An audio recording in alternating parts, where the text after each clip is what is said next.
Assalamualaikum warahmatullahi wabarakatuh. Perkenalkan, kami dari kelompok 5. Di sini kami ingin menjelaskan tentang emerging concern. Jadi di sini adalah konten-konten yang akan kita bahas dari topik emerging concern ini. Ada beberapa pertanyaan dari literatur yang digunakan tentang emerging concern itu sendiri. Yang pertama, apa itu contaminants of emerging concern atau disingkat CECC? Contaminant of emerging concern adalah zat kimia atau mikroorganisme buatan manusia atau alami yang umumnya tidak dipantau dalam lingkungan. Contoh dari emerging concern yang sedang dicanangkan untuk ditanggulangi sekarang adalah zat-zat kimia yang sekarang mulai digunakan oleh masyarakat, yang dimana adalah beberapa jenis obat-obatan dan kosmetik. Mengapa produk farmasi dan perawatan pribadi atau yang disingkat dengan PPCPs menjadi perhatian? Karena dalam era pandemi dalam masa lalu di tahun 2020 sampai dengan sekarang, masyarakat mulai banyak menggunakan produk-produk farmasi dan obat-obatan dan juga perawatan pribadi seperti kosmetik, di mana produk farmasi sendiri bisa misalkan seperti multivitamin atau obat-obatan tertentu dan juga perawatan pribadi yang bisa misalkan sebagai kosmetik atau skincare dan lain sebagainya. Nah, dalam penggunaannya, masyarakat menggunakan produk-produk farmasi dan perawatan pribadi ini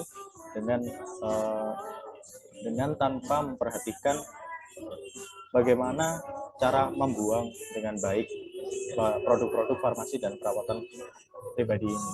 Jadi dikhawatirkan dengan pengolahan yang kurang baik oleh masyarakat atau pembuangan yang kurang baik oleh masyarakat tentang limbah yang dihasilkan oleh produk farmasi ini dan perawatan pribadi akan dapat menimbulkan efek-efek yang merugikan di lingkungan termasuk di daerah lautan. Apa yang dapat dilakukan untuk menanggulangi efek PCPs? Nah, yang dilakukan oleh peneliti-peneliti saat ini untuk menanggulangi efek yang ditimbulkan dari produk-produk farmasi dan juga perawatan pribadi untuk limbahnya. Di sini ada sebuah gambar di mana gambar tersebut merupakan rangkaian atomik atau polimer dari enzim palases. Nah, enzim palases ini sendiri yang sekarang ini sedang dikembangkan oleh beberapa ilmuwan untuk dijadikan sebagai biofilter yang dapat mereduksi kandungan zat kimia atau mikroorganisme yang terkandung dalam produk-produk farmasi seperti obat-obatan, seperti paracetamol dan lain-lain. Dan juga untuk mengurangi kandungan kimia dari produk-produk kosmetik atau produk perawatan pribadi.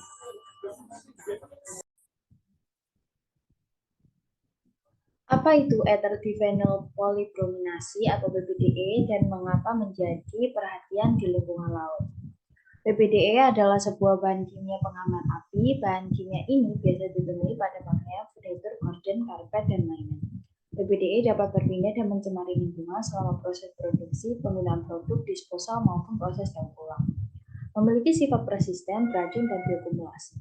Memiliki efek buruk jangka panjang dan hewan laut, dan penurunan besar dalam keberhasilan reproduksi pada ikan dan krustasea. Memiliki efek pada manusia berupa gangguan neurologis, endokrin, dan perkembangan yang mirip dengan PJB dan dioksin, serta pengganggu tiroid yang sangat kuat. Lalu, apa masalah dengan senyawa fluoronet? Senyawa fluoronet atau PFC adalah keluarga bahan kimia buatan manusia yang digunakan untuk membuat produk yang tahan panas, minyak, noda, dan air. Kegunaan umum termasuk perawatan masakan di lengket, karpet, dan kain tahan noda. Pelapis pada beberapa kemasan makanan dan busa pemadam api. Bahan kimia ini memiliki sifat beracun dan bioakumulasi. PFC sulit didegradasi, mikroba dan sayangnya telah ditemukan di mana-mana di lingkungan. PFOS telah terdeteksi pada jaringan mamalia laut dari perairan Arktik, menunjukkan distribusi global yang besar dalam anak paus Beluga telur asin melebihi dosis referensi oral, yang menimbulkan kekhawatiran ada efek berbahaya pada satwa liar laut Arktik yang sensitif. Lalu, apa kekhawatiran tentang alkifenol? Alkifenol adalah bahan kimia yang digunakan dalam produksi deterjen dan produksi pembersih lainnya, produk perawatan rambut pribadi, dan plastik yang biasa digunakan. Mereka juga dikenal sebagai pengganggu endokrin, khususnya peniru estrogen. Salah satu alkifenol yaitu bisphenol A atau BPA telah menjadi perhatian dan kontroversi mengenai potensi efek buruknya terhadap kesehatan manusia, khususnya perkembangan anak. Sebagian besar ilmuwan yang mempelajari alkifenol menganggapnya sebagai bahan lingkungan yang serius dengan efek mengganggu hormon pada manusia dan satwa liar, termasuk hewan laut. Misalnya, para ilmuwan telah menemukan kontaminasi ekstensif pada lobster di daerah perkotaan, dan alkifenol beracun bagi mereka pada dosis rendah, mengganggu metabolisme dan pengerusan cangkang. Efek reproduksi BPA pada ikan termasuk penurunan hormon, jaringan, dan sel testis, menghambat produksi sperma dan telur, dan penurunan daya tetas larva. Kemudian, apa itu nanopartikel dan apa kekhawatirannya? Nanopartikel adalah partikel mikroskopis yang lebih besar dari molekul individu dan memiliki setidaknya satu dimensi kurang dari 100 nano dalam limpasan, limbah, dan akumulasi mereka di lingkungan pesisir. Bahan nano atau nanopartikel dapat dibuat dari bahan yang berbeda. Beberapa berasal dari pembakaran seperti celaka diesel dan beberapa diproduksi lainnya. Karena ukurannya, mereka memiliki sifat yang tidak biasa yang membuatnya berguna untuk pengiriman obat, terapi gen, dan penggunaan biomedis lainnya, serta di bidang optik, kosmetik, ilmu material, dan elektronik. Mereka mungkin terbuat dari karbon, yaitu nanotub, fluoren, logam transisi, yaitu emas, platinum, dan perak, kemudian oksida logam, yaitu titanium dioksida dan zinc oksida, plastik polipirena, dan silika, dan diproduksi dalam jumlah yang meningkat. Salah satu alasan kekhawatiran tentang nanomaterial adalah karena sangat kecil. Mereka dapat berinteraksi dalam lingkungan dan makhluk hidup dengan cara yang tidak terduga. Mereka dapat menyebabkan radang paru-paru yang mana mengganggu DNA, protein, dan membran sel, serta beracun bagi kehidupan laut.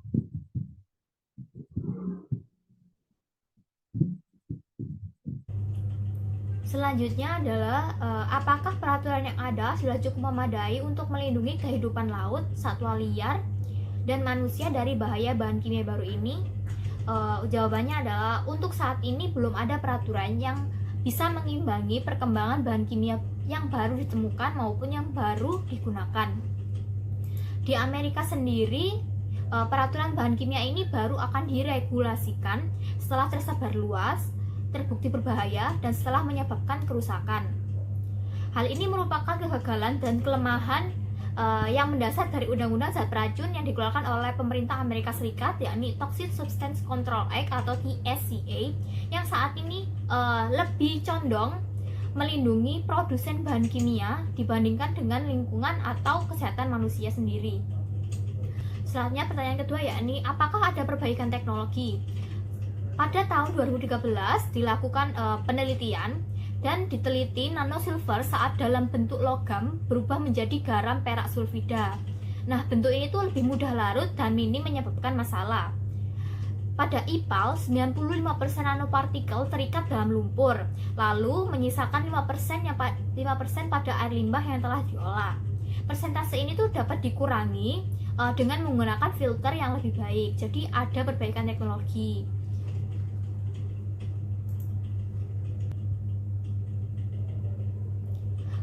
Selanjutnya yaitu apa itu polusi suara. Jadi polusi suara ini itu bunyi atau suara yang dikeluarkan oleh suatu benda dengan sangat keras sehingga dapat mengganggu makhluk hidup pada lingkungan tersebut. Nah, hal ini tuh dapat dipengaruhi oleh beberapa hal yang terjadi pada lautan ya.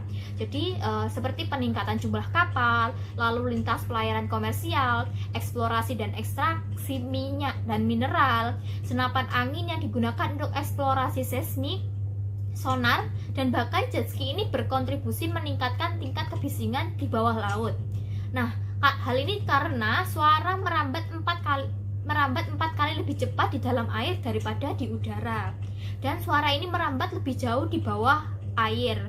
Karena suara ini berintensitas tinggi, jadi dapat merambat sejauh ribuan mil. Contohnya yaitu dulu itu panggilan paus itu dapat didengar oleh spesies lain dari spesiesnya ya, yang berjarak beberapa mil jauhnya. Tetapi karena adanya polusi suara ini mengakibatkan suaranya bertabrakan dan mengganggu ekosistem laut.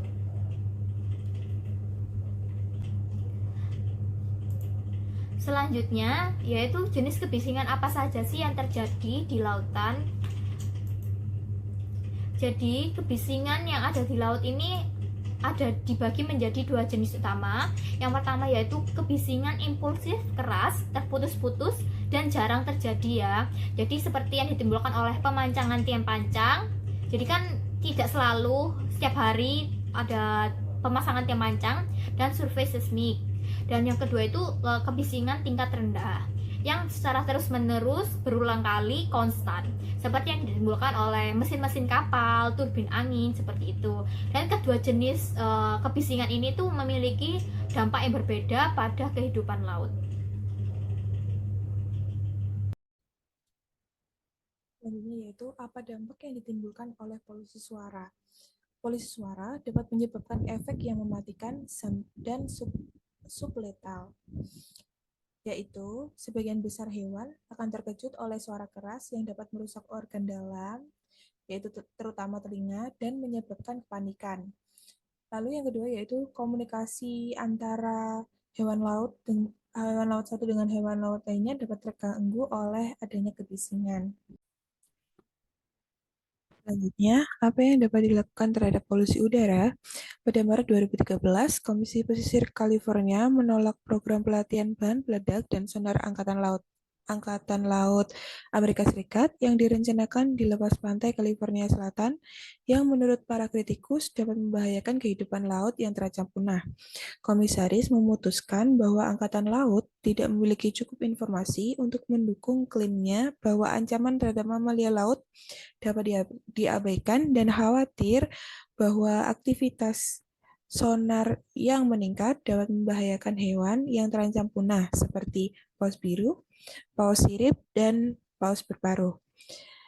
NOAA atau National Oceanic and Atmospheric Administration mendokumentasikan suara buatan manusia di lautan dan mengubah hasilnya menjadi peta suara besar dengan menggunakan warna cerah untuk melambangkan suara lautan. Skala berubah dari merah 115 desibel di bagian atas menjadi oranye dan kuning, lalu hijau dan biru 40 desibel di bagian bawah, dan menyajikan hasil dalam bentuk rata-rata tahunan daripada puncak. Banyak area permukaan laut, tempat paus dan mamalia laut lainnya menghabiskan sebagian besar waktunya, berwarna jingga, yang artinya menunjukkan tingkat rata-rata yang tinggi. Tujuan dari pendokumentasian ini adalah untuk lebih memahami sifat kebisingan dan dampaknya terhadap mamalia. Peta tersebut memungkinkan para ilmuwan, regulator, dan publik untuk memvisualisasikan risiko serius yang ditimbulkan oleh kebisingan terhadap kehidupan laut. Pemerintah telah memiliki kewenangan untuk mengatur suara lautan di perairan Amerika Serikat melalui Endangered Species Act and Marine Mammal Protection Act. Banyak kapal komersial asing dan sebagian besar kebisingan pengiriman berada di perairan internasional. Dukungan EMO penting agar pengurangan menjadi cukup substansial agar efektif. Lalu pada Juni 2013, Koalisi Kelompok Konservasi, Dewan Pertahanan Sumber Daya Alam, Jaringan Restorasi Teluk, Pusat Keanekaragaman Hayati, dan Sierra Club mengumumkan kesepakatan besar dengan Departemen Dalam Negeri dan Perwakilan Industri Minyak dan Gas untuk melindungi paus dan lumba-lumba di Teluk Meksiko. Dari survei senapan angin intensitas tinggi oleh industri minyak dan gas. Penyelesaian tersebut membutuhkan perlindungan baru, termasuk menempatkan area yang penting secara biologis terlarang, memperluas perlindungan untuk spesies berisiko tambahan, dan membutuhkan penggunaan alat pendengar untuk lebih memastikan bahwa survei tidak melukai paus sperma yang terancam punah. Pada November 2013, NOAA Fisheries mengumumkan peraturan final atau peraturan akhir yang mewajibkan Angkatan Laut Amerika Serikat menerapkan tindakan pelindungan selama kegiatan pelatihan dan pengujian di Samudra Atlantik dan Teluk Meksiko untuk mengurangi efek pada mamalia laut. Langkah-langkah tersebut termasuk menetapkan zona mitigasi mamalia di laut di sekitar setiap kapal yang menggunakan sonar, menggunakan pengamat angkatan laut untuk menghentikan operasi sonar jika mamalia laut terlihat di dalam zona yang ditentukan, memastikan bahwa bahan peledak tidak diledakkan ketika hewan terdeteksi dalam jarak tertentu, menerapkan rencana respons terdampar dengan ketentuan penghentian dalam keadaan tertentu, mengizinkan Angkatan Laut untuk memberikan kontribusi dalam bentuk layanan kepada NOAA Fisheries jika badan tersebut harus melakukan tanggapan dan penyelidikan yang terpapar, serta menggunakan langkah-langkah mitigasi khususnya untuk mengurangi efek pada paus sikat Atlantik Utara. Sekian dari saya, akan dilanjutkan oleh teman saya. Selanjutnya mengenai apakah terdapat kekhawatiran tentang radioaktivitas di lingkungan laut. Kekhawatiran tentang radioaktivitas telah berkurang setelah adanya perjanjian larangan uji coba nuklir beberapa dekade lalu.